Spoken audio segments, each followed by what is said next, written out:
یہاں یہ سمجھ لیجئے کہ کسی دوسرے اپنے ساتھی سے جو بے تکلف ہو اس سے مذاق کر لینا اور بات ہے، اور مذاق اڑانا اور بات ہے۔ مذاق کر لینا یعنی شگفتگی کے ساتھ آپ اس کے ساتھ کچھ ایسی بات کریں جس سے کچھ سننے والوں کو بھی ہنسی آ جائے، اس کو بھی ہنسی آ جائے اور اس کو برا نہ لگے۔ بے تکلف دوستوں میں اس طرح کی باتیں ہوتی ہیں، جن کے درمیان بے تکلفی ہوتی ہے، وہ بھائی ہے، دوست ہے، کوئی ملنے والا ہے، اس سے اگر کوئی ایسی بات کر لی جائے جو مذاق کی بات ہو، جس سے اس کو برا نہ لگے، جس سے اس کی دل آزاری نہ ہو، تو اس میں کوئی حرج نہیں۔ یہ دوستوں میں ہوا ہی کرتا ہے، بھائیوں میں بھی ہوتا ہے، دوستوں میں بھی ہوتا ہے۔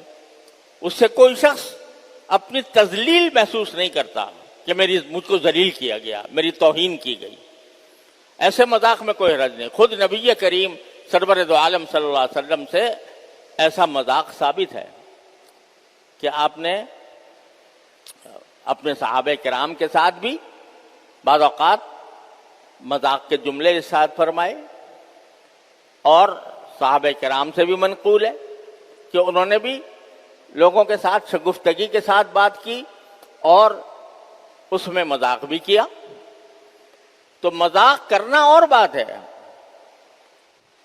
حضور اقدس صلی اللہ علیہ وسلم کے پاس ایک صاحب آئے، انہوں نے کہا کہ یا رسول اللہ مجھے ایک اونٹ دے دیجیے گا، اونٹ چاہیے، مجھے ایک اونٹ دے دیجیے۔ تو آپ نے فرمایا بھئی میں تمہیں اونٹ کا ایک بچہ دوں گا۔ تو وہ کہنے لگا جی بچہ میں کیا کروں گا بچے کو لے کر، میں تو پورا اونٹ چاہتا ہوں۔ تو آپ نے فرمایا جو بھی اونٹ دوں گا وہ کسی نہ کسی اونٹ کا بچہ ہوگا نہیں۔ تو اب یہاں آپ نے مذاق بھی فرمایا کہ اونٹ کا بچہ کہہ کر وہ اونٹ پورا مراد لیا، اور اس میں ایک شگفتگی پیدا ہو گئی، اس کو بھی ہنسی آ گئی ہوگی سن کر۔ تو یہ مذاق کوئی برا مذاق نہیں ہے۔ ایک عورت سے آپ نے فرمایا، اس نے کہا یا رسول اللہ مجھے، ایک بوڑھی عورت تھی، اس نے کہا یا رسول اللہ مجھے دعا کر دیجیے کہ اللہ میاں مجھے جنت میں داخل کر دے۔ تو آپ نے فرمایا کوئی بوڑھی جنت میں نہیں جائے گی، کوئی بوڑھی جنت میں نہیں جائے گی۔ وہ پریشان ہو گئی کہ یا رسول اللہ کیا بوڑھی ہونے سے ہم جنت سے محروم ہو جائیں گے؟ آپ نے فرمایا کہ کوئی بھی عورت بوڑھی ہو کر نہیں جائے گی، بوڑھی بھی جوان ہو کے جائے گی، یہ مطلب ہے۔ تو یہ مذاق خود رسول کریم سرور دو عالم صلی اللہ علیہ وسلم سے ثابت ہے۔ ایسا مذاق جس سے کوئی دوسرے کی تذلیل نہ ہو، تحقیر نہ ہو، تو یہ ثابت ہے۔ لیکن مذاق اڑانے کا مطلب یہ ہوتا ہے کہ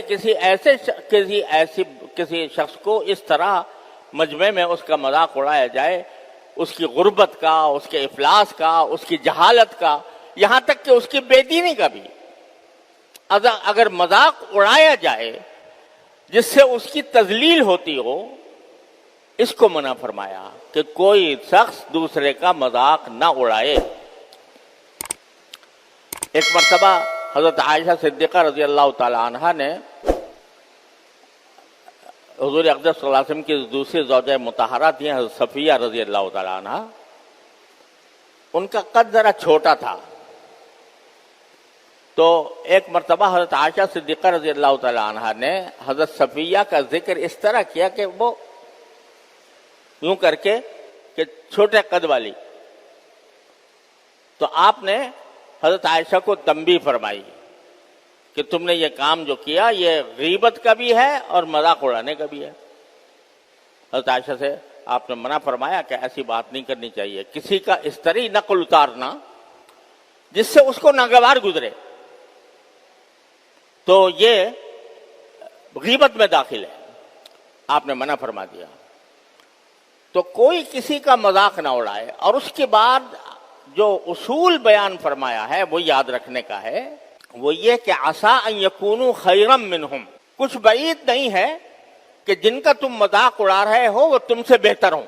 یعنی ہر مسلمان کو دوسرے مسلمان کے بارے میں اس بات کا احتمال رکھنا چاہیے کہ پتہ نہیں اس کا اللہ تعالیٰ کے ساتھ کیسا تعلق ہے، اللہ تبارک و تعالیٰ اس کو کس طرح نواز دیں، اس کا خاتمہ کس حالت کے اوپر ہو اور وہ مجھ سے کہیں آگے بڑھ جائے۔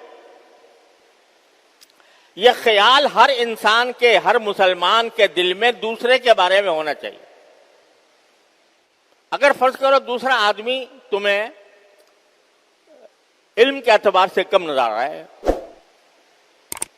تمہیں اللہ نے علم دے دیا اور وہ بیچارہ علم سے محروم ہے، تو یہ سمجھنا کہ بھئی چونکہ میں عالم ہو گیا یا مجھے علم اللہ تعالیٰ نے عطا فرما دیا، لہذا جتنے لوگ ہیں جو کہ عالم نہیں ہیں میں ان سے افضل ہو گیا۔